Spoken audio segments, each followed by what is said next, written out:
हजरत इमाम हुसैन अलैहिस्सलाम नवासाए रसूल थे, उनको इतना अफजल क्यों कहा जाता है? ऐसी क्या यूनिकनेस थी उनमें, ऐसी क्या खूबी थी कि आज भी हम लोग उनको याद करते हैं और उनके बारे में बात करते हैं? एक छोटी सी घटना को मैं बताना चाहूंगा।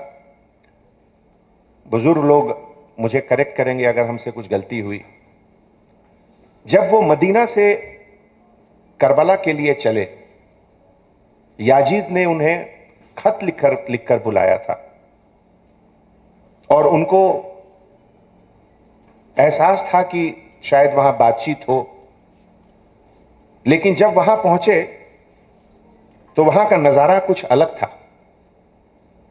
उनको लगा कि ये बातचीत के लिए नहीं बुलाया गया है, किसी दूसरे मकसद के लिए बुलाया गया है।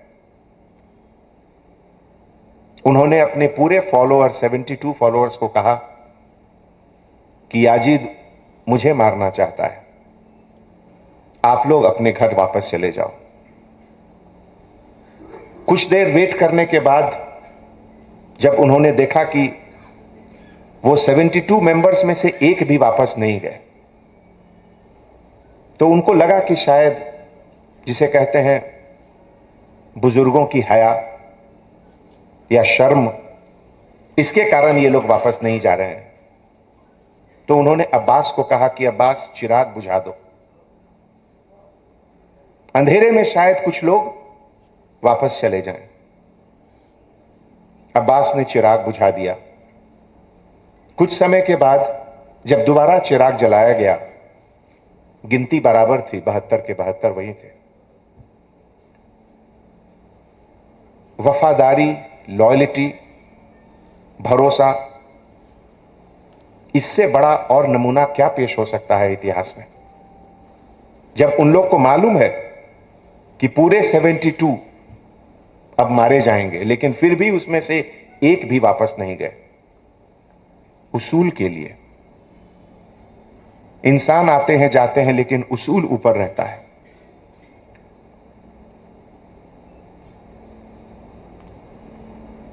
याजीद ने कहा कि हमसे आकर बैत कर लो, उसके बाद लड़ाई नहीं होगी।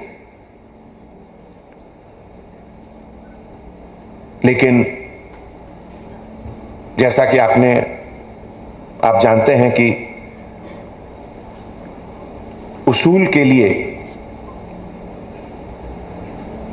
कहां तक इंसान जा सकता है, रहती दुनिया तक को एक नमूना पेश करना था। और इसीलिए पूरे लोगों ने एक एक करके मरना कबूल किया, लेकिन अपने प्रिंसिपल्स, अपने वजूद, अपने उसूल पर किसी भी तरह का आंच नहीं आने दिया।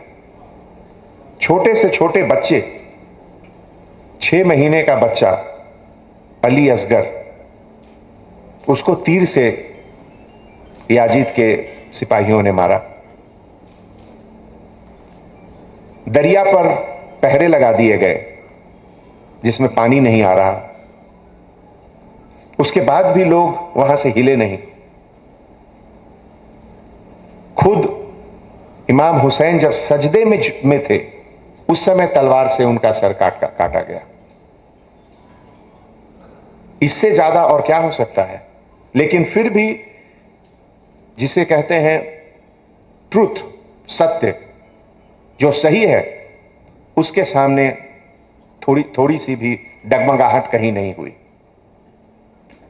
तो दोस्तों, करबला का मकसद यही है। करबला का मकसद है कि इसको लोग कहते हैं, अगर आप कोई किताब में आजकल के मॉडर्न किताब में देखिए, अंग्रेजी के किताब में, तो लिखा रहेगा कि करबला मोसूल या कोई इराक का जगह है, उसके बगल में है।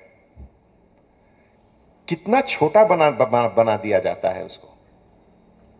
करबला हमारे नजरिए में इराक से बहुत बड़ा चीज है। करबला हमारे नजरिए में सच पूछिए तो ये सिया सुन्नी से भी ऊपर का चीज है। करबला हमारे नजरिए में अगर सच पूछिए तो इस्लाम से भी ऊपर का चीज है। करबला पूरी दुनिया को यह सीख देता है कि अगर आप सही सच्चे रास्ते पर हो तो चाहे कुछ भी हो जाए, आपका कदम वापस नहीं आना चाहिए। यह इंसानियत के लिए इससे बड़ी चीज सीख और क्या हो सकती है। दोस्तों, लोग पूछते हैं, आजकल बहुत जगह छोटी छोटी सवालात जवाब दिए जाते हैं, हर चीज का रेडीमेड आंसर। जैसे पहले लोग लंबे लंबे लेटर लिखते थे, अब हर चीज हो गया है 2 लाइन का एसएमएस, 1 लाइन का एसएमएस। उससे हर चीज सामने सही नहीं आती है। अगर कोई पूछेगा कि करबला में किसकी जीत हुई, क्या जवाब देंगे? इमाम हुसैन की जीत हुई या याजीद की जीत हुई? हर साल पूरी दुनिया में इसका चर्चा होता है कि अगर वहां किसी चीज की जीत हुई तो वह इंसानियत की जीत हुई। करबला में इंसान के उन उसूलों की जीत हुई जिस पर खड़ा होकर आज दुनिया आगे बढ़ रहा है और इसी पर आगे कयामत तक चलता रहेगा, उसकी जीत हुई। करबला में हमें यह सिखलाता है कि अपने ऊपर कितनी भी तकलीफ क्यों ना हो, लेकिन उससे ऊपर हमारा सिद्धांत है, हमारा प्रिंसिपल है, उसकी जीत हुई करबला में। करबला में हमें यही सीख मिलती है कि कल के अमन चैन के लिए हम आज का अपना प्रेजेंट सैक्रिफाइस कर सकते हैं, इसकी जीत हुई।